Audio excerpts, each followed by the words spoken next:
नमस्कार बच्चों, मैं आशा करता हूं कि आप लोग भी अच्छे से होंगे।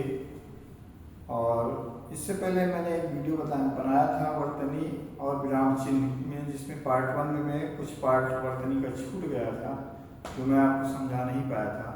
उसको मैं इस वीडियो में आपको पूरा पढ़ा दूंगा, जिससे आपको समझ में आ जाए कि वर्तनी की अशुद्धियाँ कहाँ कहाँ कैसे होती हैं हिंदी व्याकरण में।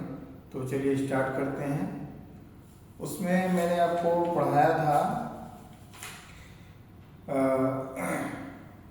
वर्तनी में जो है जो अशुद्धियाँ आती हैं वो हमने आपको बताया था वर्ण स्तर पर, शब्द स्तर पर और वाक्य स्तर पर 3 प्रकार से अशुद्धियाँ होती हैं।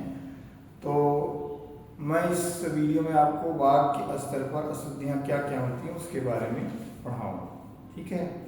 तो चलिए हम देखते हैं कि वाक्य स्तर पर कौन कौन सी अशुद्धियाँ होती हैं। तो वाक्य स्तर पर वर्तनी की स्पष्टता बनाए रखने के लिए हमें निम्न बातों का ध्यान रखना चाहिए। पहला, योजक का प्रयोग।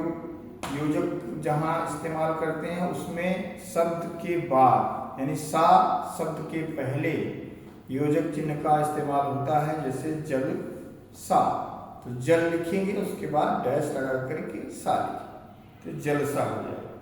दूसरा है क्रियापद। संयुक्त क्रियाओं में सभी अंगभूत क्रियाएं अलग अलग लिखी जानी चाहिए, जैसे लिखा करता था, घूमा करेगा, सोता रहेगा, चलते जा रहे हैं आदि। इसी प्रकार विराम चिन्हों का प्रयोग।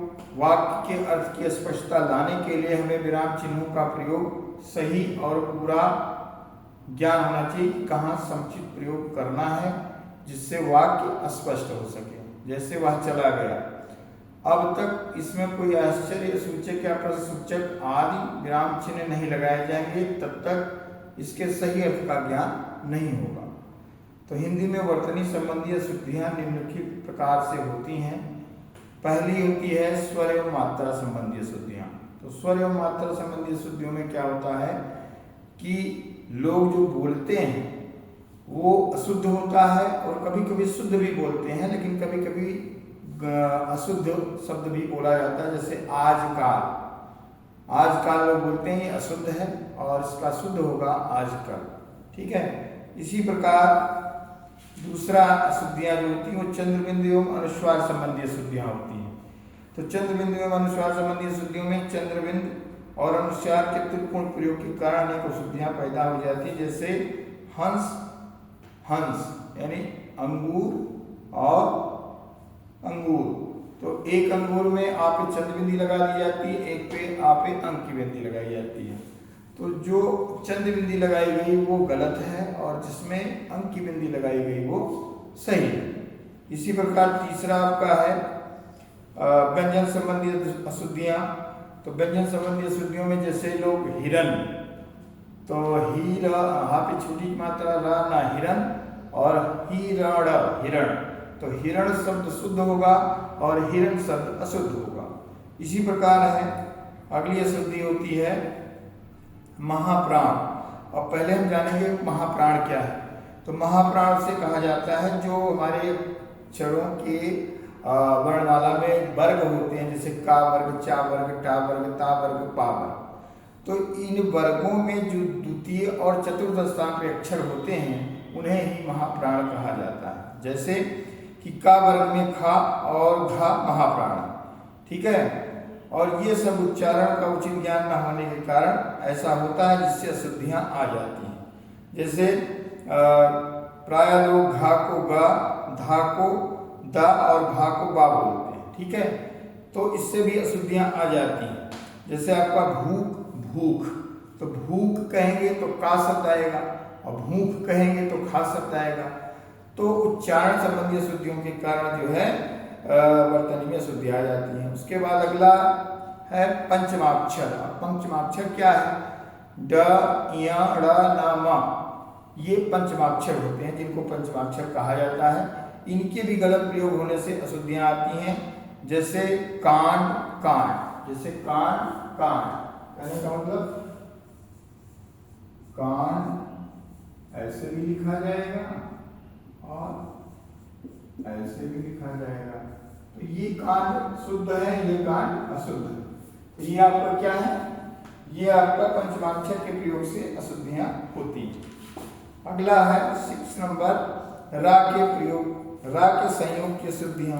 कभी कभी आधा रा यानी रेफ जिसको बोलते हैं, आधे रा का बदला हुआ रूप ऊपर की तरफ लग जाता है और पूरे रा का आधे वर्ण के साथ अगर संयोग होता है तो ये रा इस वर्ण के नीचे लगता है, जैसे का धन रा। तो का धन रा, इसमें का धन रा अगर रहेगा तो ये का के नीचे लगेगा रा, ठीक है, ये आधा रा लग जाएगा। तो इसके भी गलत उपयोग से हो जाता है। फिर उसके बाद है री और रा की अशुद्धियां। री और रा की अशुद्धियां में जैसे मृग और मृग, जैसे मृग, अब मृग ये अशुद्ध शब्द है, इसका शुद्ध शब्द क्या होगा, मृग होगा। री और रा के गलत इस्तेमाल से भी हम अशुद्ध शब्द लिख देते हैं, ठीक है। अब आगे है आपका संधि संबंधी अशुद्धियां। संधि संबंधी अशुद्धियों में दो या दो से अधिक शब्दों के स्वर व्यंजन विसर्ग आदि के मेल के नियम का अगर ज्ञान नहीं होता है तो भी अशुद्धियां हो जाती हैं, जैसे जगबंधु जगत बंधु, ठीक है, जगबंधु जगत बंधु, जगबंधु, और इसका शुद्ध रूप होगा जगत बंधु।